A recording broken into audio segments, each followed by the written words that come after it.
Sir ఎమ్మెల్సీగా బొత్స సత్యనారాయణ గారిని announce చేశారు సార్ వైసీపీ వాళ్ళు. So sir Janasena, TDP and BJP ఇలా కూటమి ఓడించాలి అభ్యర్థిని అని చెప్పేసి బలంగా ఆయన వ్యూహాలు పన్నుతున్నట్టుగా తెలుస్తుంది.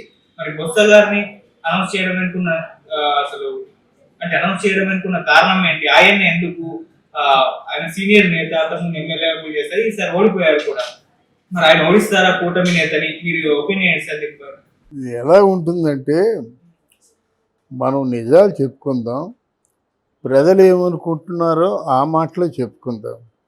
వాళ్ళ తాలూకు అంటే ఆ ఆలోచన విధానం ఆయన మానసిక పరిస్థితిని బట్టి ఉంటుందనడానికి ఈ బొత్సని ఎంపిక చేసుకోవడం ప్రత్యక్ష తార్కాణం. బొత్సకి తెలుగు రాదు, ఇంగ్లీషు రాదు, హిందీ రాదు, మాట్లాడితే అర్థం కాదు. ఆయన పెద్దల సభకి వెళ్ళి ఏం చేస్తారని ఎంపిక చేసుకుంటారండి?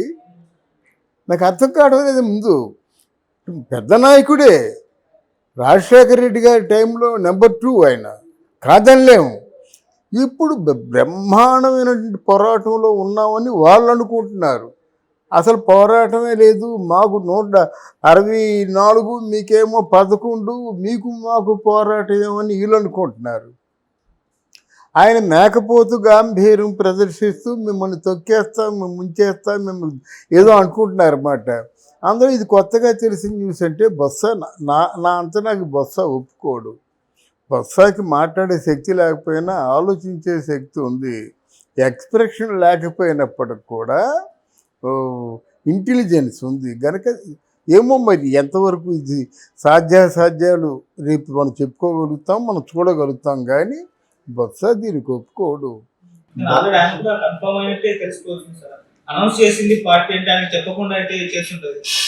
చెప్పకుండా చేసినప్పుడు కూడా మార్పులు సంభవిస్తాయని నేను అనుకుంటున్నాను. ఒకవేళ వెళ్ళినా ప్రయోజనం లేదు ఇక్కడ. ఎందుకంటే అంత గట్టిగా చెప్తున్నాను, బొత్సకి అక్కడున్న వ్యాపారాలు, ల్యాండ్స్, లావాదేవీలు ఇవి చాలు చూసుకోవడానికి. వాళ్ళ కుటుంబం అంతా చూసుకుంటారు. మరి ఎలాగ ఎంపిక చేసి ఇక్కడ పెట్టిందో, పెడదాం అనుకుందో, కన్ఫర్మ్ చేసిందో అది కాలమే నిర్ణయించాలి. ఇకపోతే బొత్సకి కూడా గ్యారంటీ లేదు. ఆయన మీద కూడా అవినీతికి సంబంధించిన కేసులు ఉన్నాయి, వాటి మీద కూడా విచారణ జరిపిస్తున్నారు. అంటే పెద్ద మొత్తంలో అవినీతి చేసిన వ్యక్తుల్లో బొత్స కూడా ముందు వరుసలోనే ఉంటారు. మరి దేనికి పంపిస్తారు వీళ్ళంతా? పంపకాలు ఏమిటి? పదవులు పంచుకున్నట్టుగానా? వీళ్ళు నేరాలను పంచుకున్నారు, అవినీతిని పంచుకున్నారు. దాని మీద ప్రభుత్వం ఉంటుంది, అది దర్యాప్తు చేస్తుంది, కేసులు పెడుతుంది, జైల్లో తోస్తుంది అనే విషయం వీళ్ళు జ్ఞాపకం రాదా? అందువల్ల ఆ మాట వినడానికే నాకు ఆశ్చర్యంగా ఉంది. Okay sir.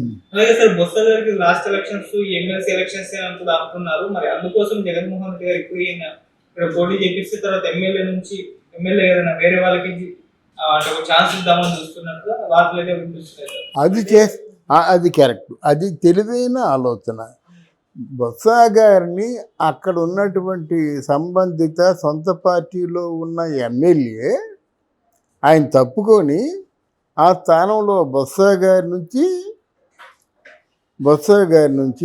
ఆ బొత్స గారికి ప్రతిపక్ష హోదా కావాలని డిమాండ్ చేయడానికి మరో 4 తెలుగుదేశమో లేకపోయినట్టయితే బీజేపీయో జనసేన ఎవరినో 4 కొనుక్కోగలిగితే అప్పుడు ప్రతిపక్ష పార్టీ హోదా వస్తుంది, ప్రతిపక్ష పార్టీ నాయకుడు బొత్స వస్తాడు, ఆ తర్వాత ఆ పార్టీ సజావుగా సాగుతుంది అనేటువంటి ఆలోచన ఎవరో ఇచ్చి ఉంటారు. అది కరెక్టు. ఎందుకంటే ప్రతిపక్ష నాయకుడిగా అసెంబ్లీలో తను కూర్చోలేడు జగన్మోహన్ రెడ్డి, అవమానాలు భరించలేడు. దానికి ఏం చేయాలి? అంతకంటే సీనియర్ నాయకుడు అంటే ఏమిటి? చంద్రబాబు నాయుడుతో ఈక్వల్గా ఉన్నటువంటి వైఎస్ఆర్ కాంగ్రెస్ పార్టీలో ఉన్న నాయకుడు బొత్స. ఆ రీప్లేస్మెంట్ జరిగితే ఇది తెలివైన ఆలోచనే. తర్వాత వీళ్ళు ఏం చేస్తారంటే అనునిత్యం కూడా మీ మీడియా పనిచేస్తూ ఉంటుందండి. అక్కడ చంద్రబాబు నాయుడు గారు ఏ మంచి పని చేయనీయండి, దాని మీద కౌంటర్లు వేస్తూనే ఉంటారు.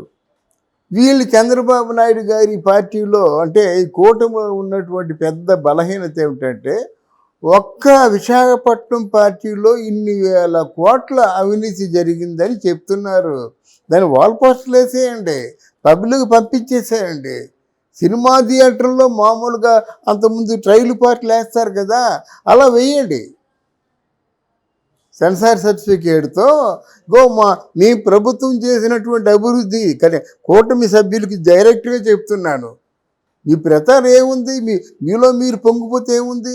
ఇన్ని వేల కోట్ల అవినీతి జరిగిందని ఆ ప్లేసెస్తో రిలివెంట్గా అభివృద్ధిని రెండింటిని కూడా అనౌన్స్ చేసినట్టు ప్రజలు తెలుసుకుంటారు కదండి. అదేది ఉండదు. 36 మందిని చంపారంటే ఇంతవరకు ఎవరిని చంపారని ఆ మీడియా వాళ్ళు ప్రశ్నించారు. కానీ ఈ వేళల్లో ఒకడైనా గట్టిగా ప్రశ్నించాడా? ఈ మధ్యకాలంలో జనసేన పార్టీ పవన్ కళ్యాణ్ గారు గౌతమ్ బుద్ధుడు అయిపోయాడు. అప్పుడు ఎంతైతే ఫోర్స్తూ మాట్లాడాడో ఎస్ మేము ఉన్నాము అని మాట్లాడడానికి అయిన దమ్ముడు చాలవా? ఎందుకైనా జనంలోకి వచ్చింది? ప్రత్యర్థులు బాధ పెట్టొద్దు, వాళ్ళు హింస పెట్టొద్దు. మీరు హింస పడతారా? 3 పిల్లలని మొత్తం దేశ విదేశాల్లో కూడా చాటింపేశారే పవన్ కళ్యాణ్ గారికి. పౌరుషం రాలేదా? నువ్వు మంచి చేస్తున్నావు, మంచి చేయమని మేము చెప్తున్నావు.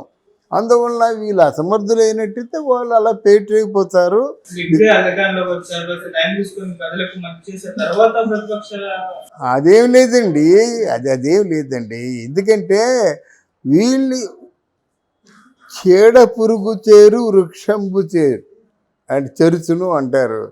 చీడ పురుగుని వృక్షాన్ని చెరచడానికి 1000 చీడ పురుగులు రావాల్సిన అవసరం, 1000 కీటకాలు రావాల్సిన అవసరం లేదు. ఒక చేడు పురుగు ఉంటే వెళ్ళిపోతుంది. ఒక చెడ్డవాడంటే సమాజం అంతా చెడ్డదైపోతుంది. దాని ప్రభావం ఎక్కువ ఉంటుంది.